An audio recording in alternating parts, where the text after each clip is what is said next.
Y a partir de enero, los contribuyentes de Asunción podrán pagar los impuestos inmobiliarios desde la comodidad de su casa y simplemente utilizando el teléfono celular. A la fecha, los contribuyentes de Asunción deben perder horas de trabajo y vida para ir a formar filas para pagar sus impuestos inmobiliarios. Ahora esto ya no será necesario, ya que la comuna posibilitará el pago de este canon a través de Internet. Se evita el traslado inclusive de efectivo, de suma de dinero y también se gana tiempo, el contribuyente no necesita desplazarse de un lugar a otro para realizar este pago a través del sistema de pago móvil que sería a través del sistema de bancario.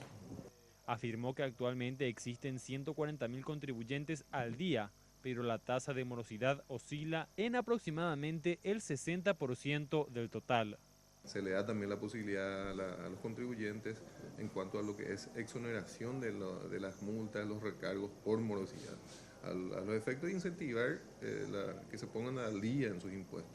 ¿Eso cuándo sería? Ahora hasta el 30 de diciembre.